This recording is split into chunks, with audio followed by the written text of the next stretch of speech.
오늘 우리가 읽은 37절에 보면 마가라는 요한이 나옵니다. 우리가 잘 아는 마가복음을 쓴 분이 바로 마가입니다. 요한은 이스라엘 사람들이 즐겨 사용하는 히브리식 이름이라고 제가 말씀드린 적이 있죠. 그러니까 유명한 흔히 사용하는 이름이 요한이고, 그러니까 요한이라는 이름은 이스라엘 사람들의 이름이고, 마가라는 이름은 헬라식 이름입니다. 요즘 우리나라 사람들 중에도 한국 이름이 있고 영어 이름이 있는 사람들이 있죠. 이런 거와 마찬가지입니다. 그러니까 요한은 이스라엘식 이름이고 마가는 헬라식 이름입니다. 그 당시 마가라 불리는 청년이 있었는데 그 사람의 히브리식 이름은 요한이다. 이렇게 이런 설명을 우리 성경 37절엔 마가라 하는 요한이다 이렇게 표현을 한 것입니다. 마가의 어머니가 사실은 더 중요한 분이고 큰 일을 하신 분인데요. 예루살렘 교회에서 아주 중요하고 유명한 분이 바로 마가의 어머니입니다. 마가의 집은 많은 사람들이 모일 수 있는 넓은 집이었습니다. 학자들은 성령 강림을 기다리던 120명의 성도가 마가의 다락방에서 성령을 받는 이 일이 바로 이 마가의 다락방에서 일어난 것으로 봅니다. 그러니까 다락방이에요. 다락방인데 120명의 성도가 앉아 있을 정도로 넓은 집입니다. 얼마나 그 집이 컸겠습니까? 마가는 우리나라식으로 설명하면 부자 재미 교포들처럼 한국에도 집이 있고 미국에도 집이 있는 그런 부잣집 아들이 마가입니다. 그리고 첫 교회인 예루살렘 교회 설립에 신앙적으로 물질적으로 결정적인 공헌을 한 분이 바로 마가의 어머니 마리아입니다. 마리아란 이름 너무 흔한 이름이죠. 여자 이름 중에 굉장히 흔한 이름이 마리아인데 이 이름의 뜻이 뭐냐? 높여진 자, 존귀케 된 자 이런 뜻입니다. 이 마리아 이름 진짜 흔할 수밖에 없겠죠.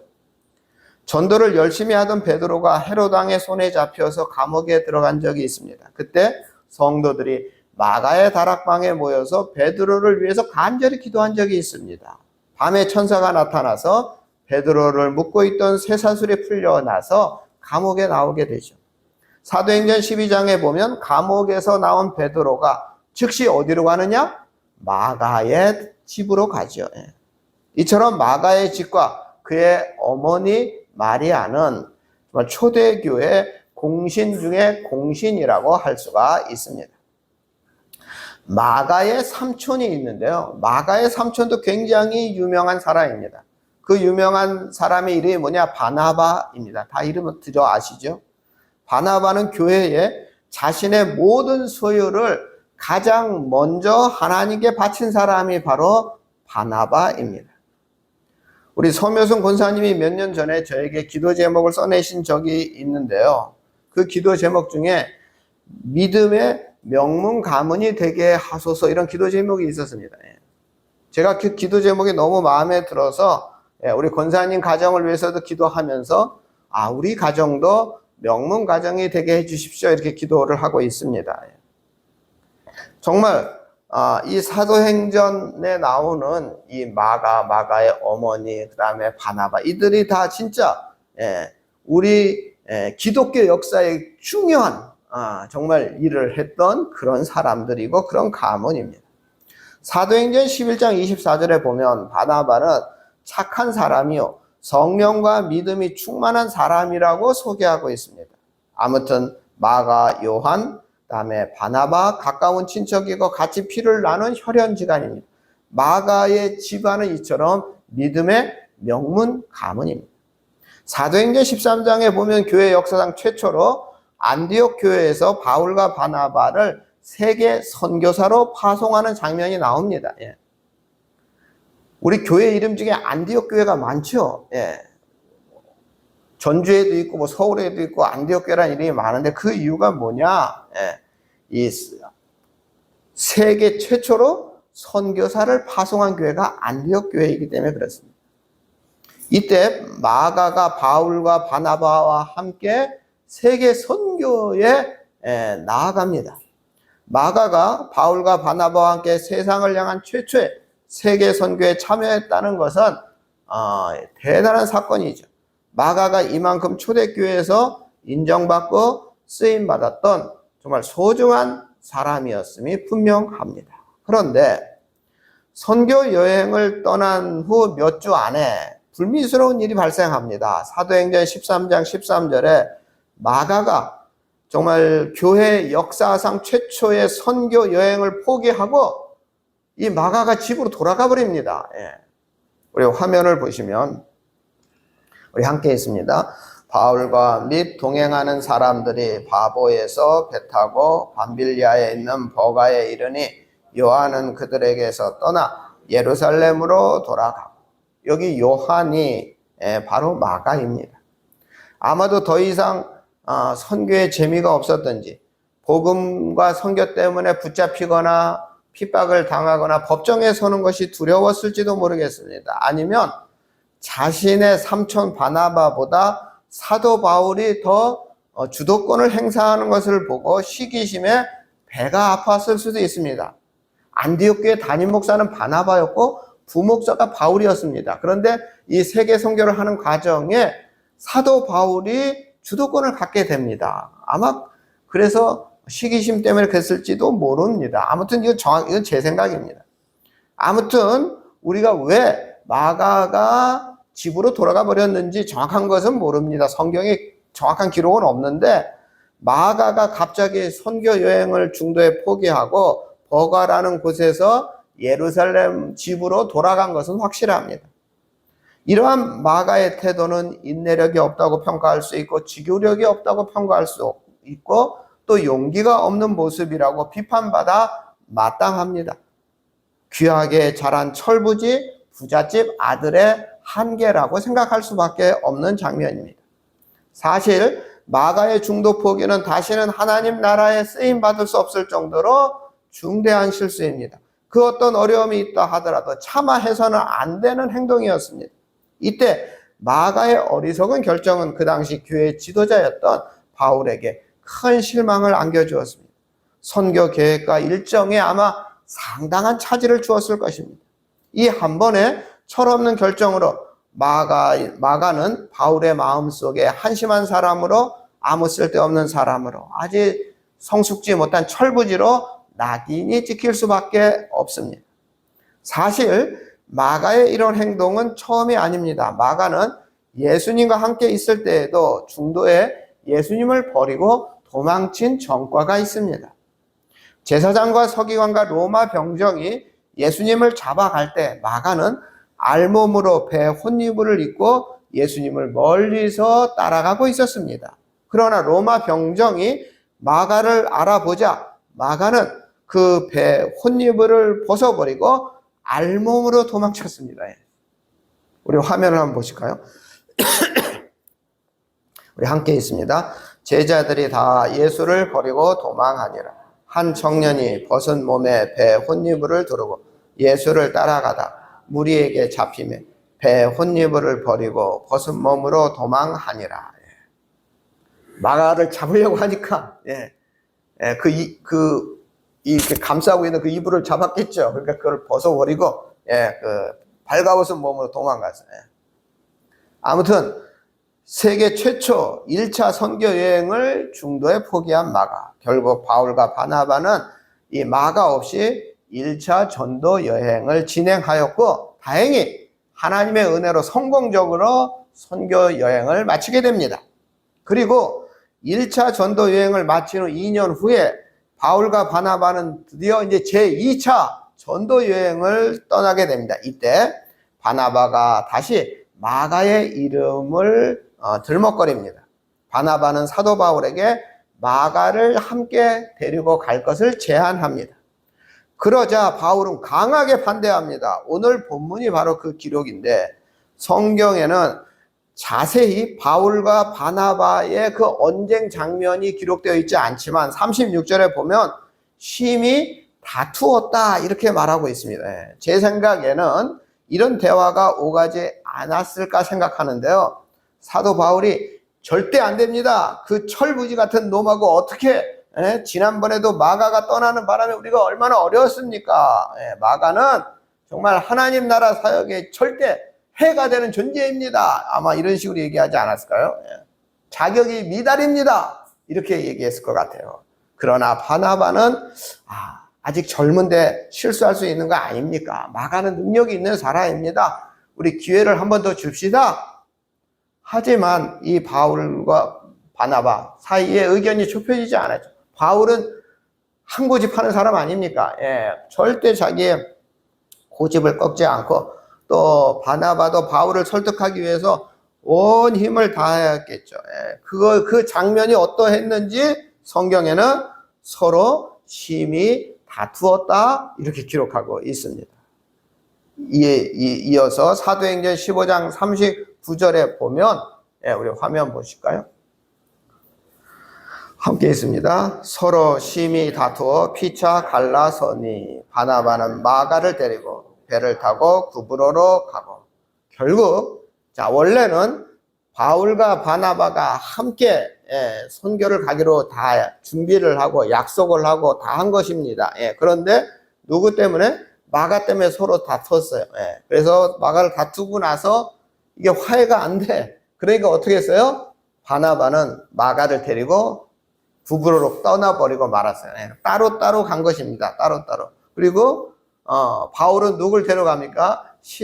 신라를 데리고 또 따로 선교 여행. 그러니까 원래 한 곳으로 가려고 했다가 싸웠고 심히 다투어서 화해가 안 되니까 서로 찢어져 가지고 따로따로 여행을 합니다.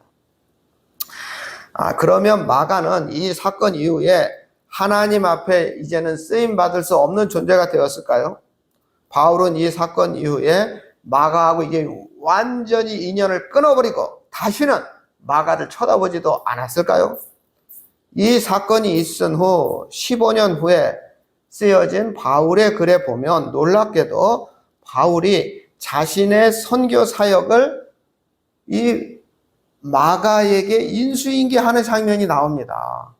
바울이 함께 하기를 거부했던 그 마가에게 바울이 자신의 복음 사역을 인수인계하고 있습니다. 너무 놀랍지 않습니까? 우리 골로새서 4장 10절인데요. 우리 화면을 보실까요? 함께 있습니다. 나와 함께 갇힌 아리스도고 바나바의 생질 마가와 이 마가에 대하여 너희가 명을 받았으며 그가 이르거든 영접하라.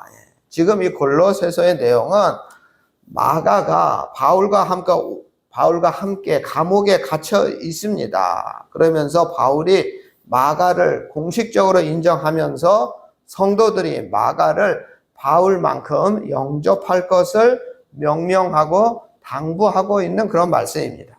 또 빌레몬서 24절에 보면요. 우리 화면 볼까요? 함께 있습니다. 또한 나의 동역자 마가 아리스다고 데마 누가가 문안하느니라. 마가를 어떻게 표현하고 있어요? 동역자라고 표현하고 있습니다. 그만큼 사도 바울이 마가를 아주 가깝게 표현하고 있습니다. 또 디모데후서 4장 11절에 보면요. 우리 화면 볼까요? 함께 있습니다. 누가만 나와 함께 있느니라. 내가 올 때에 마가를 데리고 오라. 그가 나의 일에 유익하니라. 지금 디모데후서는 지지난주에 말씀드렸는데, 이 사도 바울의 마지막 편지거든요. 마지막 유서와 같은데, 마지막으로 감옥에 갇혀 있을 때, 그때는 또 마가는 이 밖에 있었던 것 같아요. 그러니까 지금 누구하고 함께 있어요? 누가하고 지금 바울이 함께 감옥에 갇혀 있어요. 자, 그런데 이제 디모데에게 편지를 쓰면서 뭐라고 했어요? 마가를 데리고 오라. 그가 나의 일에 어떻게 해요? 유익한 자다. 이렇게 말하고 있습니다. 말년에 바울은 마가를 자신에게 유익한 사람이다. 이렇게 소개하고 있습니다. 바울은 죽음 직전에 지금 이 마가를 간절히 찾고 있습니다. 바울은 세계 선교 복음 사역에 마가가 큰 도움을 주었고 유익을 주었다. 이렇게 증거하고 있는 것입니다. 우리가 여기서 발견할 수 있는 사실은 하나님이 마가를 버리지 않으시고 회복시키셨다 하는 사실입니다. 하나님은 마가에게 끊임없이 기회를 주셨습니다.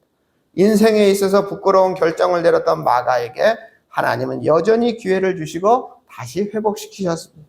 그리고 그러한 하나님의 뜻을 바울은 받아들였습니다.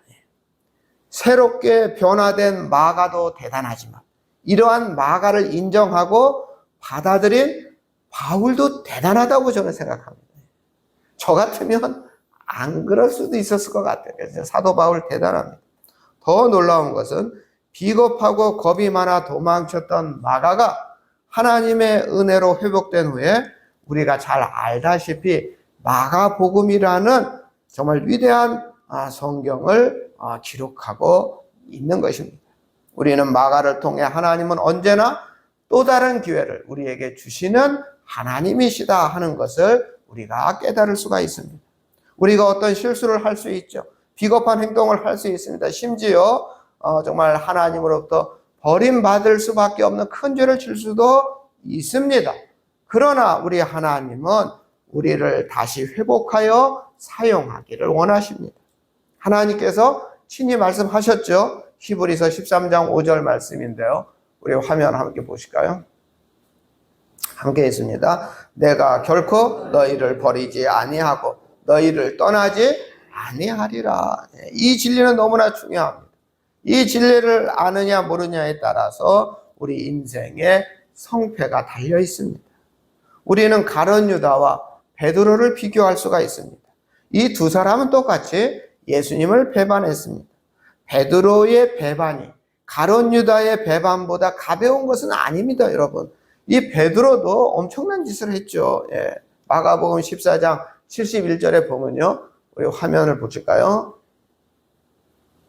함께 있습니다. 그러나 베드로가 저주하며 맹세하되 나는 너희가 말하는 이 사람을 알지 못하노라. 예수님을 어떻게 했어요? 저주하고 맹세하면서 이거는 예수님을 팔아먹은 유다와 뭐 비등비등해요. 진짜 있어서는 안 된 일을 둘 다 한 거죠. 가룟 유다와 베드로의 큰 차이가 없습니다. 가룟 유다의 제일 큰 문제는 뭐냐? 우리 하나님은 항상 기회를 주시는 하나님이시며 회복을 원하시는 하나님이라는 사실을 가룟 유다는 믿지 않은 것입니다. 가룟 유다는 하나님의 은혜와 사랑이 무엇인지 몰랐을 뿐 아니라 무시했습니다. 가룟 유다는 주 예수 그리스도의 죽음이 자신의 죄악을 위함인 것을 모르고 도리어 부끄럽게 여겼고 수치로 생각했습니다. 그러나 베드로는 예수님의 용서를 의지했습니다. 베드로는 하나님의 사랑을 믿고 의지하며 죄악과 좌절 속에서도 예수님을 바라봤습니다. 가룟 유다는 예수님이 자신을 찾아오기 전에 밧줄로 목을 메고 자살했습니다. 가룟 유다는 하나님께서 주실 은혜의 기회를 외면한 것입니다. 거부한 것입니다. 그러나 베드로는 낙심 가운데 인내하며 견디었습니다. 그때 부활하신 예수님께서 기회를 잃고 실패한 베드로에게 다시 찾아오신 사건을 우리는 너무나 잘 알고 있습니다. 우리 화면 보실까요? 함께 있습니다. 주께서 세 번째 내가 나를 사랑하느냐 하심으로 베드로가 근심하여 이르되 주님 모든 것을 아시오 내가 주님을 사랑하는 줄 주님께서 아시나이. 예수께서 이르시되 내 양을 먹이라. 우리는 모두 절대 소망을 포기해서는 안 됩니다. 하나님은 70번에 7번이라도 용서하시며 우리에게 무한한 기회를 다시 허락하시는 분입니다. 하나님은 우리의 모든 고통을 알고 계시고 우리의 실패도 알고 계십니다. 우리의 연약함과 우리의 어리석음도 이해하고 계십니다. 하나님은 우리가 얼마나 후회하고 있는지도 알고 계시는 분입니다. 그리고 우리의 어리석음과 실패와 고통 속에서도 항상 하나님의 그 분명한 은혜가 있습니다. 그리고 반드시 고통이 지난 후에는 새로운 기회를 우리에게 주십니다. 이것이 우리의 삶을 향한 하나님의 긍휼과 진리의 복음입니다. 이것이 십자가가 담고 있는 은혜의 역사입니다. 이 귀한 진리의 복음을 우리는 반드시 기억해야 합니다. 그 험악하고 부끄럽고 완전히 좌절할 수밖에 없는 실패로 보이는 그 십자가 후에 부활의 승리와 영광이 있습니다. 영원히 사라지지 아니하는 영원한 승리의 기회가 우리에게 주어지는 것입니다. 그러므로 실패와 고통 가운데 우리가 쓰러질 필요가 없습니다. 왜냐하면 우리 하나님은 또다시 기회를 우리에게도 주시기 때문입니다. 저는 교회 성도님들 모두 어둡고 차가운 마음속의 그림자를 벗어던지고 그리스도 안에 모든 환경을 초월하는 하나님의 평강을 누리시기 바랍니다. 그리고 오 주여, 실패와 좌절과 고난 속에서 주를 만나게 하신 그 은혜를 감사합니다. 미래에 더 크게 사용하게 하여 주실 것을 믿습니다. 기회를 주신 하나님 믿습니다 하고 기도하시기 바랍니다. 이제 기회를 잃었던 고난 가운데 나를 만나주시는 그 위로하시는 하나님을 기억하면서 다시 소망과 힘찬 기쁨으로 일어나야 하는 것입니다. 즉 큰 복을 받을 수 있는 기회를 다시 주시는 하나님을 만나야 합니다. 이 땅에서 주어진 가장 큰 복은 성령 충만의 복입니다. 예수님께서는 간음하다가 현장에서 잡힌 여인에게 말씀하셨습니다. 너를 정죄한 자가 어디 있느냐? 나도 너를 정죄하지 아니하노니 다시는 죄를 범치 말라. 분명 예수님께서는 우리의 모든 죄를 다 용서해 주십니다. 그리고 다시 기회를 주십니다. 그러나 우리를 용서하시고 기회를 주시는 조건은 다시 죄를 범하지 않는 조건으로 기회를 주시는 것입니다. 우리 누가복음 22장 31절 32절 말씀인데요. 우리 화면 보시죠. 우리 화면 바꿔주세요. 이렇게 함께 있습니다. 시몬아 보라, 사탄이 너희를 밀가부르듯 하려고 요구하였으나 그러나 내가 너를 위하여 내 믿음이 떨어지지 않기를 기도하였으나 너는 돌이킨 후에 내 형제를 붙게 하라. 이 말씀은 내가 너를 위하여 내 믿음이 떨어지지 않기를 기도했다는 것이죠. 우리 예수 그리스도께서 우리에게 무한한 기회를 주시기 위하여 기도하고 계시는 분이다 하는 것입니다.